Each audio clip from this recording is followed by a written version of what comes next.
Awake living into uncharted territory together, accelerating your wellness path, plus your interconnectivity at the same time. It's not your grandma's or your Veda, but it kind of is. It's the Yoga Healer Real Life Show with Kate Stillman.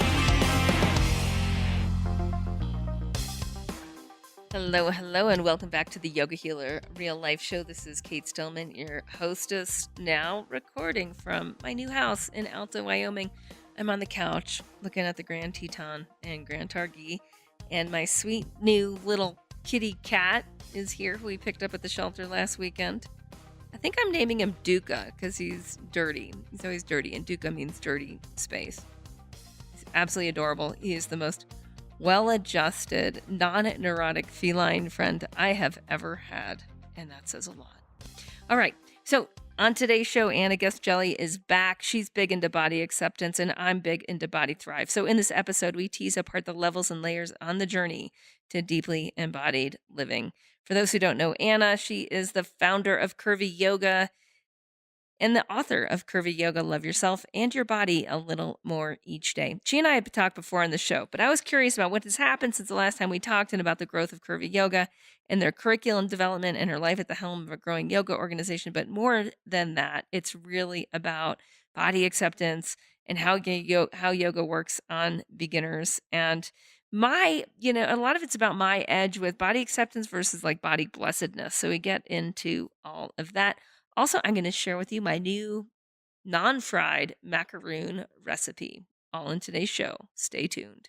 Today's podcast is brought to you by Awake Living. If you are operating at a higher level of consciousness, if you know how to take care of your body, then you are eligible to apply for your free Awake Living coaching session at yogahealer.com/awake. We're coaching peeps who want to optimize their time, hit their goals, up their game, refine relationship resonance, and expand their wealth.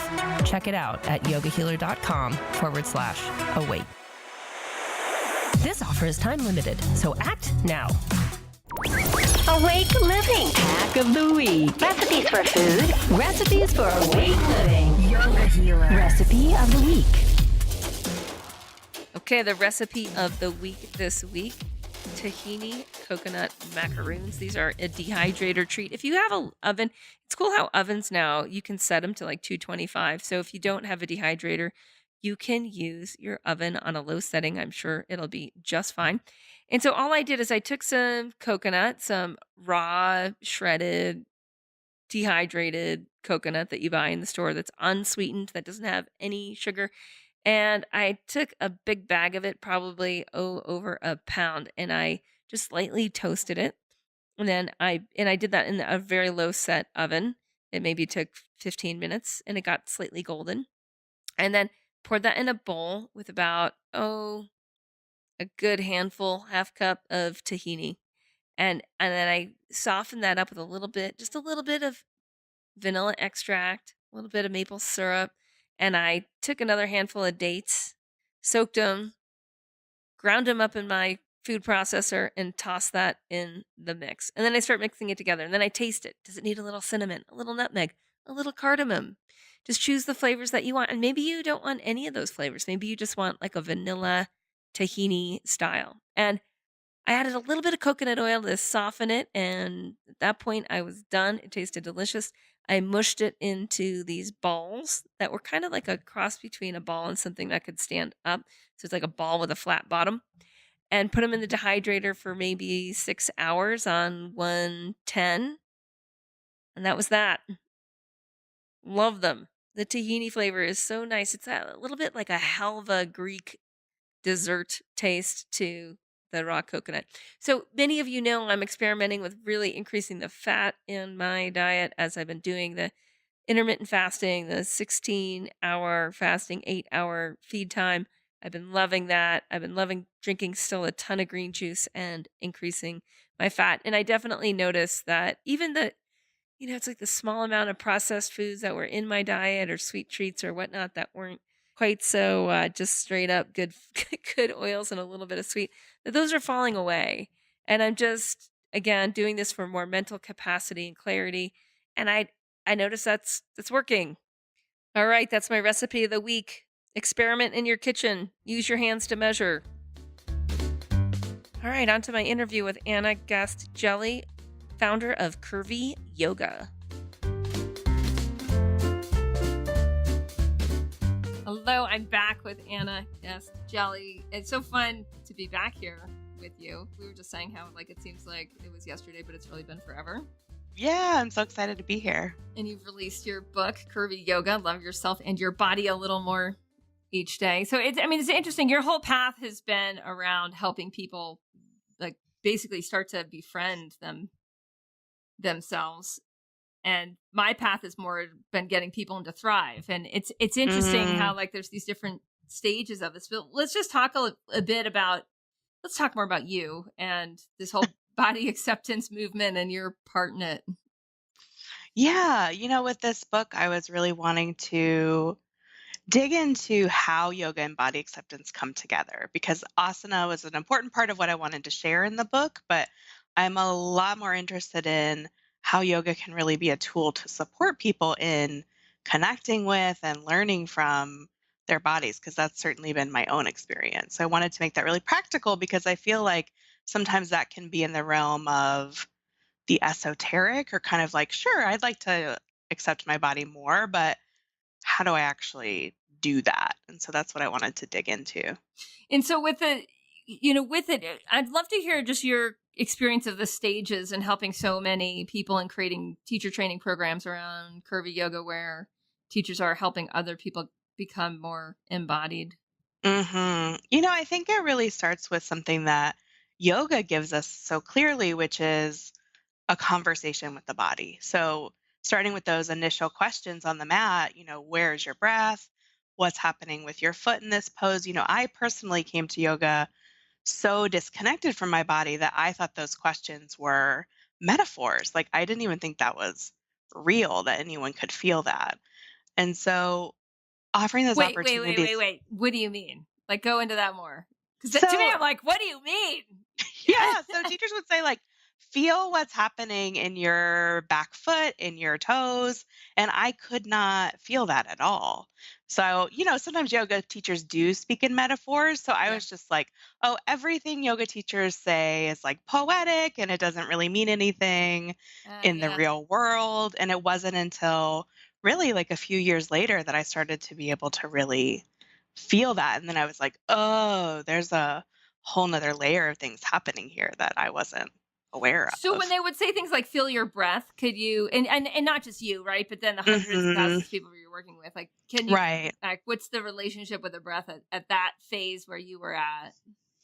I think I was aware that I was breathing, and I see this with students too, but being able to feel that breath moving anywhere or impacting the body, that was the more subtle level that took time to get to for me. That makes so much sense, right? Where the pranic body is literally just shut down or closed off and not communicating, not doing its job, which is to communicate between the mental, emotional body and the physical body, that we can have just a total override or stagnation or blocked flow. Yeah, exactly. So I think about it, and this is something I know that you talk about too, that model of the koshas makes so much sense to me in terms of how we get to know the body more, because I think for so many people, myself included, it does start with that really physical experience, foot on the mat. And then we can start to kind of go in a little bit more. Yeah. Yeah. I mean, I was just talking with T.S. Little, who released Yoga, the Subtle Body. And it's that's to the nth degree. It's so you take that and you just multiply it by whatever, a zillion fold. Right. And it's that sense of we can move in and move in and move in and move in and move in and move in. And it's, and it keeps getting more intricate and interesting and interconnected and cool.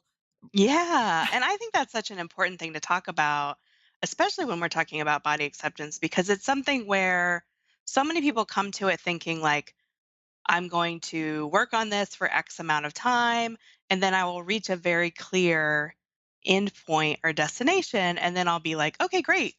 Wipe my hands off. I'm done now with body acceptance, moving on to something else. And I think what you just described is really so much more of what I've experienced, which is there's always new things to be learning and uncovering. And discovering. Yeah. So at some point to me, like there's this pivot, like, so there's the the role of acceptance, right? And then there's the Mhm. full on experience of the gift, right? Or the experience of like, Mm. whoa, I have the coolest piece of technology that's ever been invented. That's, and it's between my two ears. It's underneath my skin. It's between my crown and my soles of my feet. Like, what an Yeah. opportunity. And there's this whole other level of like owning the vehicle, like owning the technology. There's a level of own, like, it's like it goes beyond acceptance to like hallelujah ownership. Yeah, I think that's a beautiful way to think about it. And, another way I talk about it is acceptance as something that's active, not as something that's static. I think there's a lot of messages that we get from all over the place that say accepting your body means like giving up on it, or just kind of saying like, well, this is my body, the end, as though you're not going to have a deeper conversation and really figure out what best supports this body. And my understanding of body acceptance is much more of the latter, that really active conversation and ongoing. Yeah, what that to me that speaks to is like there's actually a cellular vibration to it, right? To Mm, accept it. It's not mhm. just it's not a cognitive decision. It's not a aphorism Yeah, that right. we repeat, but there's a cellular vibration that happens when we're like, okay, I love the it brings to mind the like some of the I am statements that go with the chakras of just that root chakra of like Mm, I deserve to be like I deserve to be here. right. Right. And on a cellular level, when our cells are vibing at like, yeah, like all of us, we all deserve every one of our 2 billion cells or whatever there are, like, we're good. We're here. Right. Yeah. And you know what you're talking about a minute ago with that real appreciation of the whole body, it reminds me of something that is so important to me and is really why I care about yoga and body acceptance in the first place, which is people having the freedom to really just live in their body. Because so many people stop themselves from that and say, I'm only going to let myself, experience my world or enjoy my relationships or whatever the case is once I lose X amount of weight, get into this kind of shape, etc. And for me, I just feel like we only have this one life. So what if you started doing that right now, Yeah. Well, and then that's the cure in itself, right? Right. Exactly. Yeah. Do you want to talk a little bit about that? Because it's kind of a paradox. Like people often set themselves up for later or for that future date when it'll all be perfect and then they'll Right. start to live. But what you're describing to me is much more of the healing and the embodiment path. I mean, when we look at it from like a yogic physiological or an Ayurvedic physiological perspective, like we're occupying so little of our capacity. I mean, it's crazy Right. pants, right? How Right. unembodied we are. I mean, most people aren't sleeping or pooping right now. I mean, just there's Right. Right. Just on that level alone. just on that level alone, let alone the subtle body chakras, the koshas, the intuitive capacities, the what in the Yoga Sutras they talk about is like the cities, like these great powers that we Right. all have. It's just a question of saying yes to certain things, saying no to certain other things, and like plugging in, getting serious. Like there's a level of getting serious about Mhm. embodiment, about being in our bodies. So that just like what you were saying, like that future date of like, oh well, when I lose 10 pounds, then I'll buy my favorite jeans, or when I lose 10 Right. pounds, then I'll quit my job and do what I love, or whatever it is, right? And like Mhm. how that mindset leads to really not much. Right. Yeah, I think it leads to a lot of unhappiness and feeling like you can't have what you really want in life. And, I'm was right there along with everybody thinking that for a long time.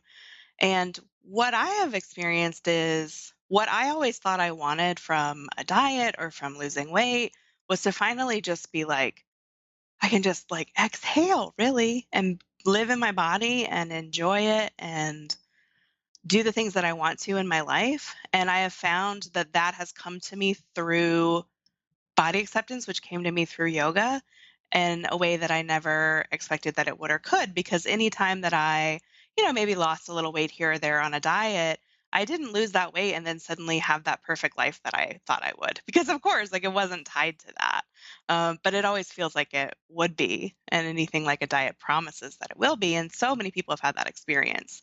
They lose the weight and then they're like, wait, I'm still here feeling the same way because the path wasn't through embodiment. It was through really kind of outsourcing your relationship to your body. That's how I think about my dieting days. Mm, yeah. I mean, and just that sense of not being able to be in a flow now, or in a connection now, or in a sense of ease now. Like in yoga health coaching, or in Body Thrive, my book, we have the 10 habits, and the last habit, which was elusive to me for the first year of teaching that course, was easeful living. That like it's a choice to be in ease instead of in stress. And what you're describing as like when I weigh that, then I'll let myself do this, or then I'll let myself feel this or whatnot. It like discloses, or it blocks off that, oh wait, ease is a choice I have right now. And ease, oh wait, that's also the healing path. Oh, that also allows me to accept this moment. Oh, my body's arising in this moment. Okay, I can breathe into myself. Okay, wait, this feels better, right? It's just a little, right? And so it's like that whole healing trajectory can only happen when we're in that. Well, and it's interesting that you brought that up, because a couple years ago, I was just going like 1,000% in Curvy Yoga, doing everything, saying yes to everything. I was really fried. And I had this moment where my husband said, kind of offhandedly, because he never really pushes back on anything that I'm doing, said like, oh yeah, because you're around all the time. And I was like, well, I feel like I am around all the time. Like I wasn't traveling a lot or anything like that. And then I realized that though I was there, I wasn't really with him. I was on my phone, I was answering emails, etc. And I had this moment where I just thought, if somebody asked me what was the most important thing to me in my life, I would say my relationship with him, my practice, my health, my family.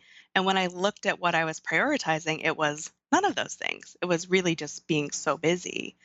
And so 2 years ago, I really changed my life. I started saying no to many things.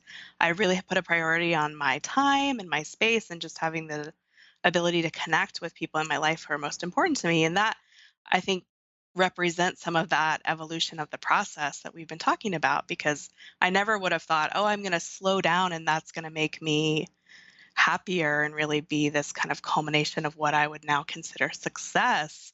But for me now, it really is. And I think it is that growth out of what I've been able to learn from my own body, listening to it, connecting more with my intuition, hearing it more easily now over time than I used to before. Because of course, like if you can't feel your foot, you can't hear your intuition, of course.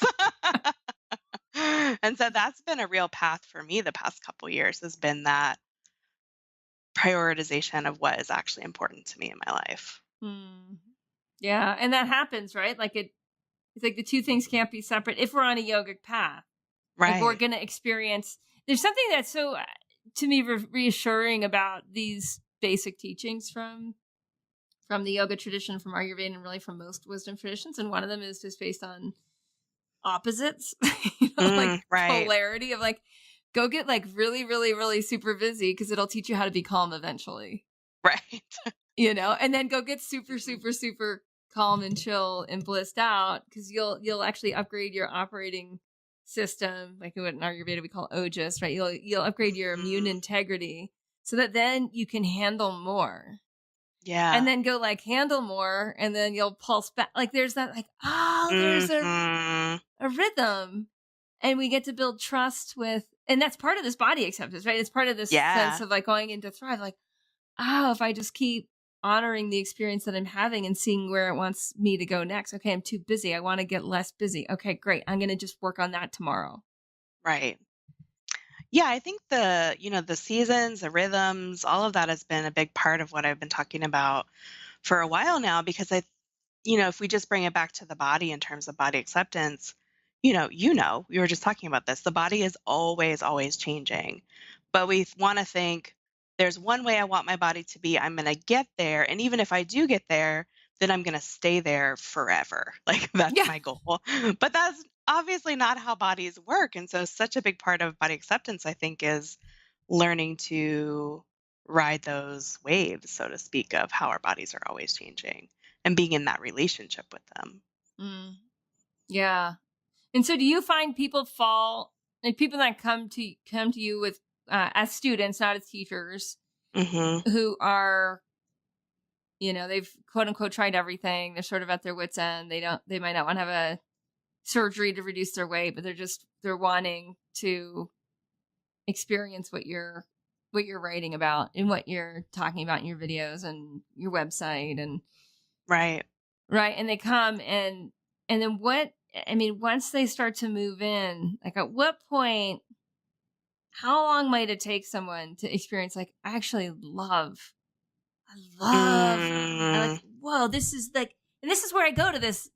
Like, this is the coolest piece of technology ever. Like, I'm blessed, right? It goes from yeah. like acceptance to like body blessedness, right? Right. Like, Yeah. what's that trajectory? How long does it take? And I mean, I think it's different for everybody. I always say that it's going to take time for sure, probably longer than people think it should or could, because so many people are coming to that from years and decades of being on the opposite relationship with their body.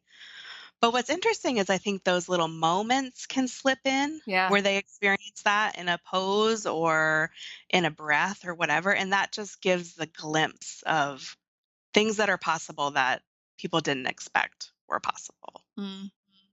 And then is more respect automatic, like that they start to actually respect that their body has need. I mean, what I'm curious too in here is like in Ayurveda, like so much of our cravings, the way we describe, like say someone's like really torturing their physiology through toxic food or through Hmm. toxic habits, right? Which is just, I mean, not everybody, but like, so, I mean, it's just what's out there right now. And people are Right.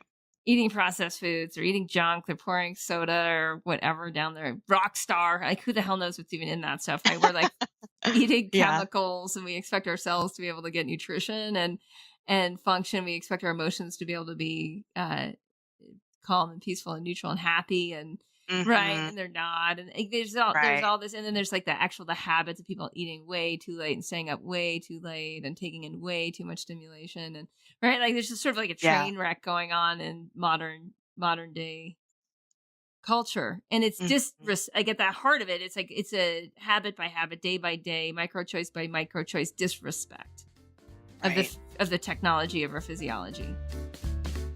And we'll be back with the second half of the show where Anna talks more about what's going on post book release in her life and how her yoga is shifting and evolving and what is next in the curriculum at Curvy Yoga. Stay tuned. You've done some serious work. You're operating at a higher level of consciousness. You know how to take care of your body. You'd like to uplevel other aspects in your life, your space, your time, your dharma, your flow, and your body. Ether, air, fire, water, earth. I'm taking a posse of peeps into the Awake Living course. 50 people will be selected to join this expedition. We're opening the doors to anyone who is feeling great and wants to uplevel how they align their life. Time optimization, space alignment, hitting goals, wealth expansion, and day-to-day ease.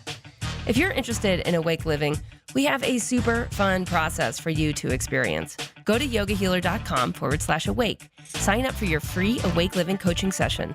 During your free Awake Living coaching session, you will refine the next version of you. As a bonus, you'll receive the 60-minute workshop, Insider Scoop on how I optimize my day as a yoga mom, tribe leader, and social entrepreneur. Go to yogahealer.com/awake and sign up for your free Awake Living coaching session. Yeah, I think where people go from a sense of their first connection with embodiment, really noticing something, is to a place of curiosity. That's what I really see. So, where people are kind of like, oh, how does my yoga practice have an effect on how I feel? Therefore, I wonder how I'm moving my body, how I'm not, what I'm doing in my job, what I'm eating. I think people start to wonder about those things. And then that can grow from there into experimenting with different options, seeing what really nourishes them, what doesn't. And I don't think it's like, oh, they do this and then they see what is best and then they just do it and that's the end of it, But there is some of that back and forth, of course, like we all have, Yeah. myself too. Yeah. But I think that's kind of the trajectory. Well, right. And I mean, and part of that, the back and forth is because it's like the past has its own momentum. And especially when Right. there's chemical addiction involved, which I mean, when we realize that like Nestle is trying to chemically addict us, like the big food corporations are not in it for your health. They're in it to chemically addict you to their products. Mm-hmm. Right. And we get that like, oh, wait, that's the kind of engineering that's happening behind the scenes, right? And Right. like the same thing's true to some degree with pharmaceutical industry. Like they're selling products. The more they sell, the more money their shareholders make. Right. And so it's not just that we get to choose. Oh, today I'm going to have Mhm. healthier choices. Because if our cells are programmed to be addicted to certain chemicals that are found in our cupboards, we're going to Right. reach for them. Yeah. I think another side of, the whole money side of it, how much these industries are making, including the diet, beauty type industries as well, when we can kind of break that down and say, oh, this is a system. It's not me as an individual, because the system is Right. created for you to blame yourself and not to see the system. So when you are able to see it, I think that does give you so much more freedom to be like, oh, wait a minute. This was never my fault. I was never wrong. All the messages that we give ourselves, like, what's wrong with me, is we can turn that onto what's wrong with this system and to, okay, what do I want to do now? Yeah. And who else, right? And doesn't this really come into it right next? It's like, who else is disrupting the Right. system? Yeah. Right. Like, Right. and then they find you, and then they find their curvy yoga teacher, and then they find other people that are not buying into the system, but are generating their own or plugged into a much more functional, more integrated system or Yeah. way of living. Right. Yeah. Because in your community, I'm sure people find this too. It's so liberating to be with other people who are on a similar path, to say, like, oh, I'm not the only one here. I can learn from these other folks and share my experience and just feel supported, even if those people aren't, next door to you in your town, though they may be, but there are lots of other ways to find people too. Yeah. Well, and it's so important, right? I mean, that whole sense of like, if you're not connecting with people on your wavelength, or if you're surrounded by people that have habits that are leading you not in the direction of body acceptance or body thriving, right? But they're leading Right. in the direction of more disconnect, more numbness, right? Whether it's through overeating or drinking or, like whatever it is, however you're too much TV. I mean, right? It could be Right. anything. To just have that identification of like, oh, I got to actually cultivate a new crowd to make it easier. I mean, how much do you find for people to actually make real change, that sense of that shift of they can do it on their own versus like, okay, it's going to take me to find and build relationships? I kind of feel like those things go hand in hand, where people feel like as they're finding those relationships, they build their ability to do it on their own. But Yeah. it's like a nice added benefit to be able to have people to do it with you as well.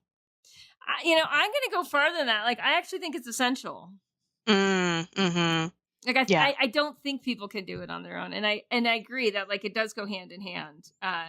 And I agree the community can't do the work for you, because I think you're going there. Right. Yeah. Right. It's like community can't do the work for you. Not just hanging out in the community is going to help, although it'll probably help more than we think it will. Right. It exposes you to things you might not have been exposed to any other way.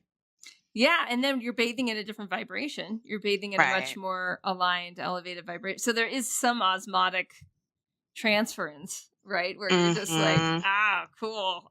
You're going to be less likely to eat whatever, right? Or drink Right. whatever in a certain crowd. Yeah. I mean, we've all noticed that. Anyone who's gone to like a yoga retreat, you notice like, first of all, you need way less food. And people are often so surprised at a yoga retreat, like they barely ate anything and they feel like they overate, because they're getting so much energy from the community, and they're not used to sourcing their energy from a positive community, because they're so used to protecting themselves from the negative influences of an unhealthy community. Yeah, I think you're right that we need that community to really show us what's possible and to have that experience with them. Yeah, totally. So I'm curious of like what's going on in Curvy Yoga as you guys have grown and the organization, it's like now it's much more known and Right. growing and yeah. So what's happening in terms of like just curriculum development as the community evolves?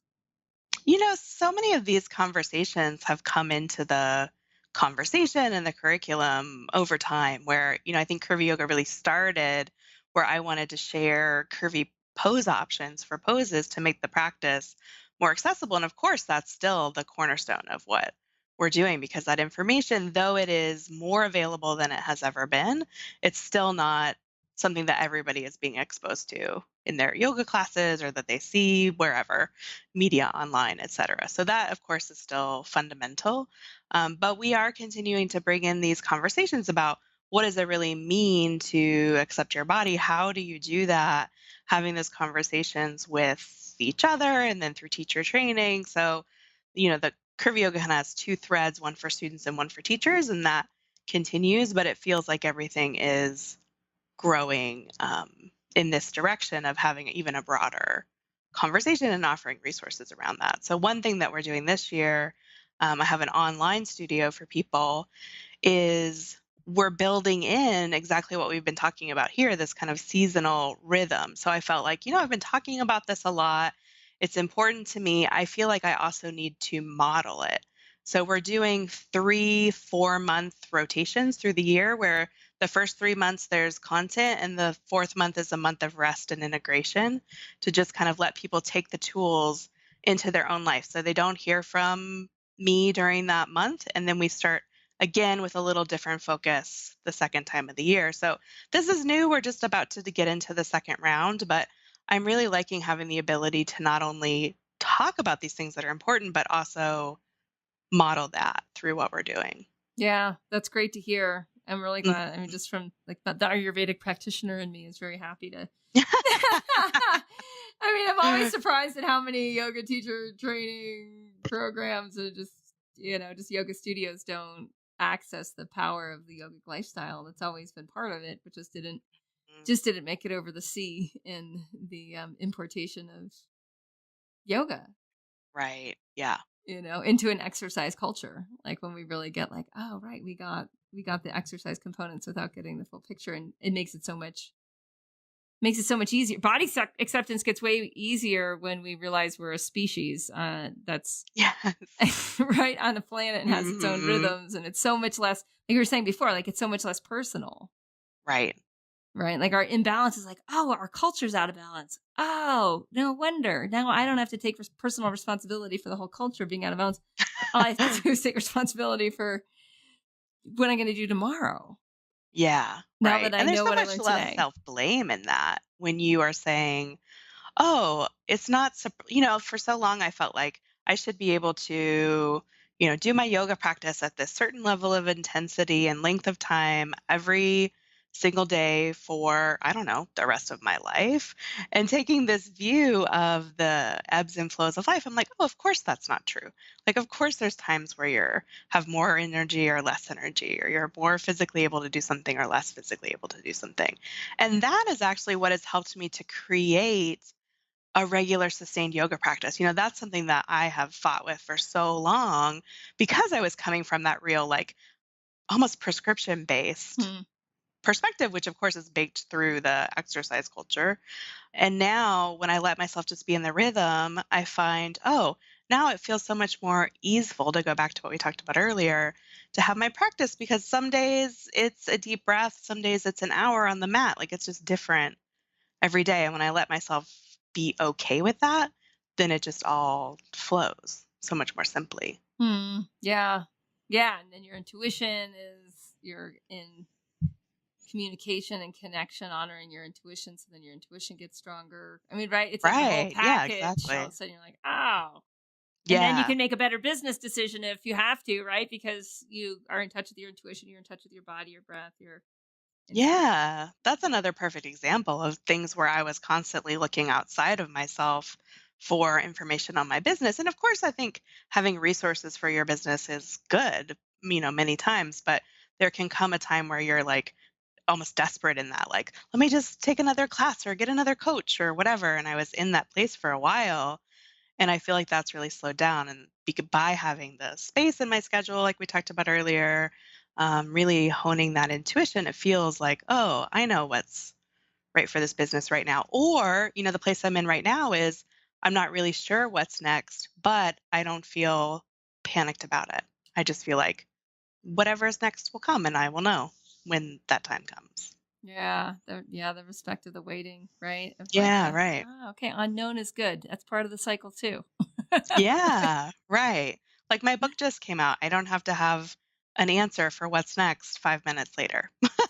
Yeah, That was like a yeah, 2 or 3 year process. So it's okay if it takes a little while to know what's next. yeah, and it's good. It just means what's coming, right? It's like the longer it takes, what comes next has more of that foundation. I mean, I think that's really Right. like we start to get that part of the pulsation of like, oh, I better dive in deep when I don't know. Right. Yeah. Because if I override this, whatever I end up creating will more or less be junky, or the Right. junky version of what was possible. Exactly. Yeah. Or making something that isn't the right fit, or you make it and then you're like, why did I do this? I feel like I've had all of those experiences over the years. Yeah. Yeah. Cool. So I'm curious too, in terms of curriculum. I'm psyched you guys are getting into rhythm. Are you getting into self massage yet? Is that something that you're? Oh, no, but that would be interesting.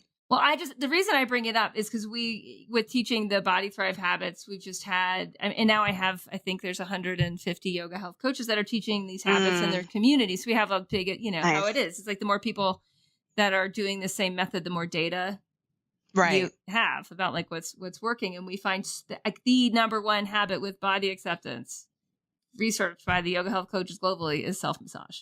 Oh my gosh, that's awesome.